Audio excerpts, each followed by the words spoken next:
Yeah, now we're getting out there and getting them. Had to get in that clear water.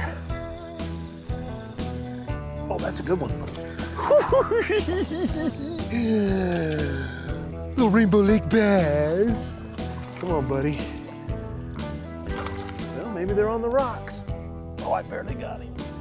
Don't do it, don't do it, don't do it. Come here. All right. There's a chunk for you right there, folks. A little rainbow lake bass. Look at his little mouth and his big fat body. He's a chunk. One thing I will say about the bass at Rainbow Lake is they are chunks. You know, today we are at Rainbow Lake, and it's one of my favorite all-time lakes. Just won a little bass club tournament here about, 4 weeks ago, 3 weeks ago, something like that. But there's a lot of big bass in this lake. You know, we go to our lakes like Roosevelt and Apache, and you think of Saguaro and Apache having those 20-pound bags, and this lake's capable of that. I had it during practice, and I think I've got still the Bass Club record up here in the White Mountains, weighing 21 pounds on this lake for 5 fish. So there's big fish in here, but it's really weedy, and I'll tell you what it reminds me of. If you've ever been to a place called Clear Lake in California, this is a miniature version of it, and it's really awesome. You got all these docks, there's tons of weeds, beautiful homes, and like I said, it's 13 feet deep at its deepest probably. And I grew up here fishing the banks of this before there was even a house on it. But now there's tons of homes on it, beautiful homes, and lots of docks. So you got a lot to fish. You can fish the reeds, the rocks, the docks, you know. So that's what we're gonna do today, is try to figure out what we can't do to catch them. One of my favorite baits in this lake is a Cinco. You just can't get by without throwing a Cinco in this lake, or a weightless lizard, things to that nature, because I mean, this lake is so weedy, and it's kind of a mucky, marshy type weed that if you threw anything else in there, you're coming back with a bunch of marsh. So in saying that, you know, you need to be throwing something, unless you can throw a jig in a clear bare spot or something like that, you're pretty much stuck with some weightless stuff, top water, but it's too early for top water here. Believe it or not, we're almost in June. The water temperature is only 59, 60 degrees. The bass here are just gonna start moving up to start bedding. So, you know, there's a lot going on here at our little lake here, but we're gonna see what we can't do, catch up a few fish.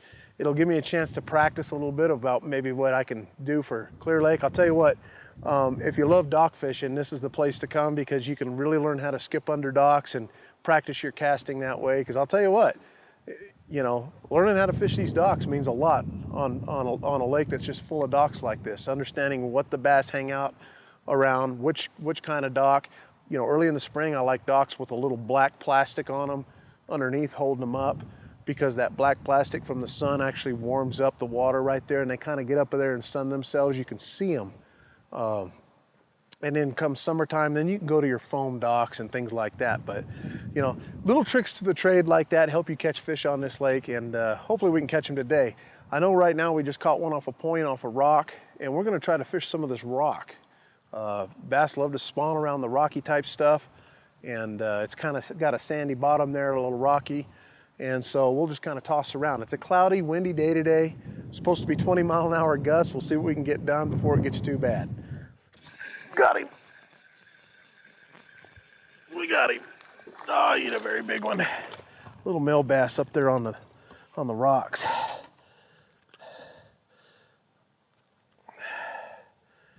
They're hanging around the rocks for sure, but look at how small he is. That's probably a 12-inch little bass, but look how chunky and fat he is. They're like little footballs even when they're little. Sheesh. That's probably what bit me over there, because I lost another one over there.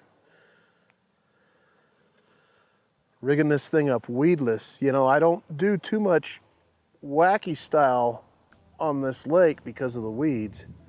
So I might get one more out of that, we'll see. We'll see if we'll get one more out of that.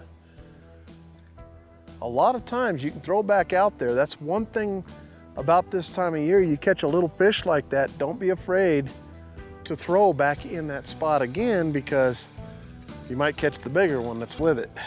especially if they're hanging out together. Hey folks, you know, I've been fishing Rainbow Lake since I was 5 years old, and it's been my home lake, and I've had a lot of fun here. But in saying that, this lake can be feast or famine, and there's days you can come out here and catch some of those big fish. There's other days you come out here and it's tough to catch fish. But the most important thing to remember is I'm gonna give you some tips and tricks that I use on Rainbow Lake that I think will help you when you come out here to fish. First and foremost, when you have cloud cover or it's early morning, remember that the fish are scattered out. And when they're scattered out like that, it's really important to make sure that you fish all the areas. You don't just start, if you isolate yourself to just fish in docks, you want to wait until the afternoon. When the sun comes up, those fish will actually start hiding up underneath the docks and use it as cover. So that's something that's really, really important to do when you're out here fishing. On cold days, you can almost guarantee that if you've got any boulder type rocks like what we have along the bank here, I call it big chunk rock, boulder rocks, that any little bit of sunlight helps these kind of fish out as far as getting up there and warming a little bit. So you might go out one day and find them on the tules or the weed patches or something like that, and then they change because the water temperature cools down. This lake can actually change 3 degrees in a day. It's just sometimes 4. It's so shallow. So if the sun pops out real good later on this afternoon, you'll see 64 degrees, Huh. Thought we'd have got bit again through there. Just keep tossing.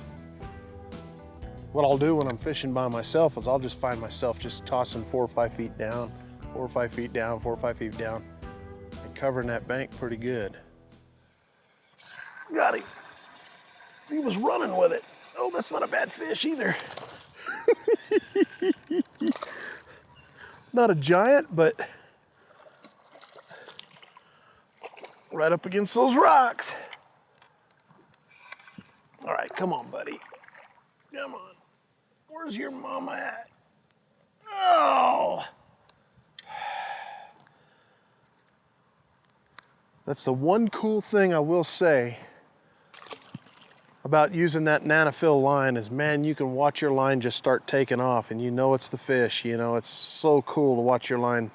You'll cast to one spot and all of a sudden your line just starts taking off. It is so much fun to do that. What I do is I tie on a leader, a fluorocarbon leader on this stuff. But even when I'm rigging this up weedless, that's what I do. This thing might have enough in it for one more fish. I'm trying to salvage them, but as you can see, right there's the little knot that I use, the Alberto knot, but yeah, I can really watch this line take off, and to me it's an advantage. A couple advantages to having it.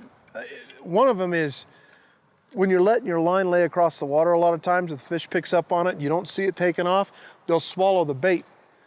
And then you're worrying about, hurting the fish because they swallow the bait. So being able to see the line on top of the water, see what it's doing, be a line watcher, never take your eyeballs off of it, that makes a big difference. It really does. Got him. That wasn't the point. The point is we got a front blowing through and we're going around these docks and rocks and catching a few of these little guys anyway.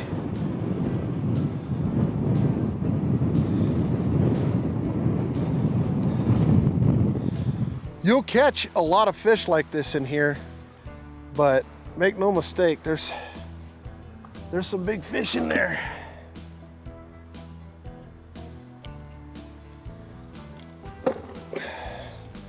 We're gonna catch one sometime today.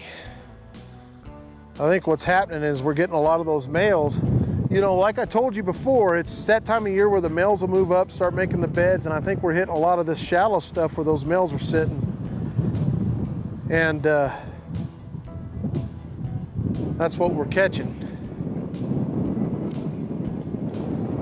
Where they go up and start making nests and things. But I always like to throw back in there. I never just make one cast in there after catching a fish. I like to throw back in there one more time just to see if there's a bigger fish in there. Got him, good one. That's a good one right there. If I can keep him out of the weeds. Oh, that's a good fish right there, folks. Look at that fish. That's a Rainbow Lake bass there. That's a good looking Rainbow Lake bass right there. Oh my goodness. Look at that fish. Look at that fish. Come on, right up underneath that dock. Oh, man, look at his nose. It's like a boxer. There's no nose there. How did you bite my bait? Look at that. He's a chunk. Still pregnant too. Look at that. Oh yeah. See you, buddy. You know, believe this or not, a lot of times when you see a lot of those rocks, that fish was in about 6 inches of water underneath that dock. That dock's not sitting in very deep water at all, but I figured, well, I'll skip up underneath there anyway. And that's where it came out from, right there. Took my bait. You know, one thing you have to remember at any lake you go fishing at, always do a little homework before you leave town or leave to see a new lake that you don't know or something like that, and understand what forage you're going to be fishing. You know, I mean, as far as what the forage are that the bass eat, because, you know, we don't have shad here.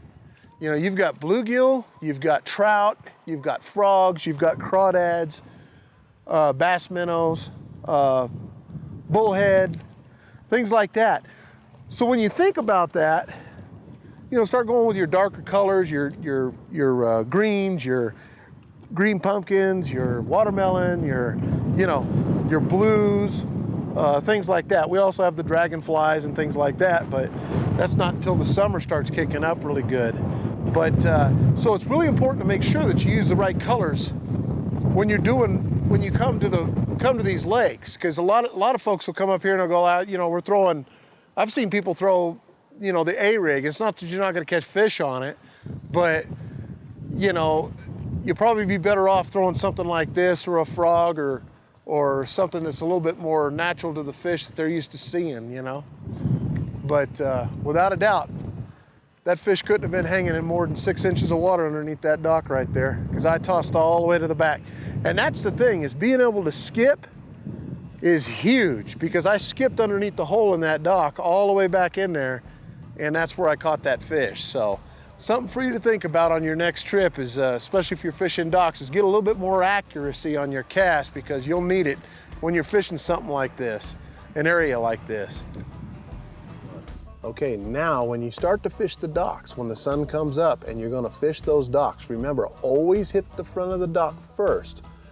The main key to fishing docks on this lake, if you want to catch multiple fish out from underneath them, is to always start from the front and work your way to the back. Because if you sling a bait into the back of the dock, if you're in the front of it, and you catch a fish in the back, then a lot of times you'll spook those fish, and then it's tough to get multiple fish out of there. So a lot of times I'll start with the front of the dock, and then I'll work my way to the mid part of the dock and then the very back of the dock. That's very important if you want to catch multiple fish off these docks. You know, one thing that's really important to remember about the White Mountains is I get asked all the time, where is there other places to bass fish at? Well, I'm going to tell you right now, we have Woodland Lake up in Pine Top, we've got Rainbow Lake here, you've got Scotts Reservoir, you've got Show Low Lake, and you've got Fool's Hollow Lake. Those 5 lakes within a 20-minute span of each other of drive time, you can go catch bass on any given day on those lakes. Remember that the bass fishing here is a little bit different than, say, a fishery that has a lot of shad in it. This is a type of lake. These lakes are the type of lakes to where there's going to be days you go out there and you're having a tough time even getting a limit, but it's still a lot of fun to fish. You've got all the reeds, the weeds, and then there's going to be times when you're catching quite a few fish.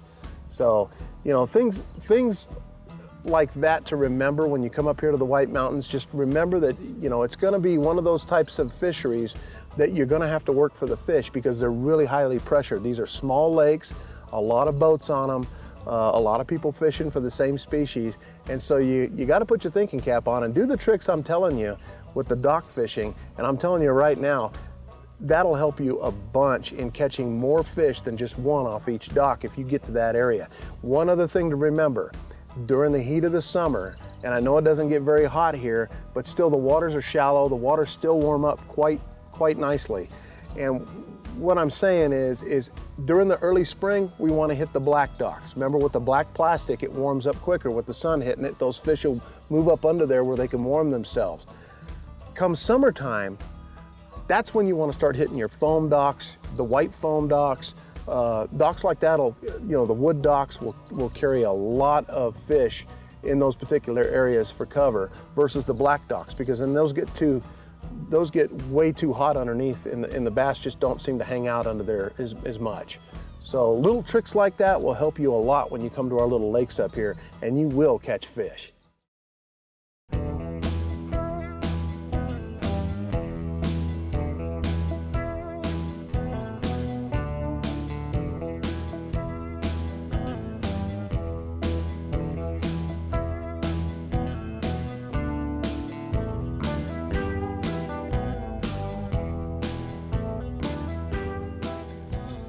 Yeah, they're liking that. They're liking that Cinco right there. That's a little bit better fish too. Still a little male, right up against that wall. Come on in here, you ain't that big. But it's still another fish. Like I said, you can go through here, you fish the right areas. We found out that they're hanging around rock, so we went around the rock. You know, and I've been around this lake already once today, or we were halfway around it anyway, before we figured out they were around rock. But you can see it don't take long. Once you figure out a little pattern, you can go out here and catch fish. I'm gonna fish that reeds over there, and I've caught big fish out of there, but you know, it seems like these fish are hanging around rock, so I don't want to discount that. So we'll kind of play it by ear and see what we get. Maybe we'll catch some bigger fish in there, who knows? You know, on my Cinco in this lake, just so you know, I like to use a 12-pound fluorocarbon leader. That's very important because you're fishing around the docks, you're fishing, you know, around the weeds, you can get away. These fish aren't nearly as line shy as any other lakes because we have the weeds, you know, it's a little bit darker water. Normally it's clear, but still with the weeds and the docks and things like that, it's, you know, I throw 8 and I've thrown 6 in here and I've caught a lot of fish, and I've had to risk it sometimes doing that. But in saying that, on my Cinco, because you just never know if you get that big bite, you want to make sure you can get it in, especially if they tie you up around a dock or something. So you want to make sure that you use a 12-pound leader.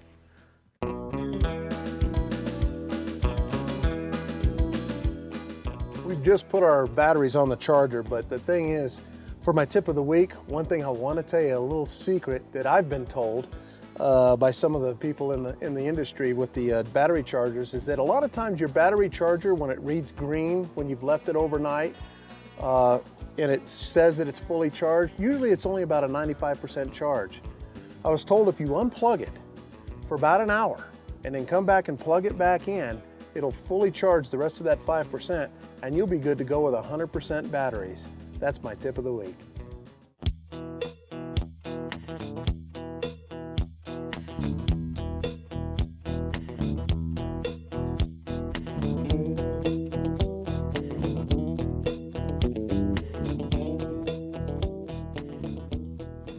Well, now it's starting to get really windy.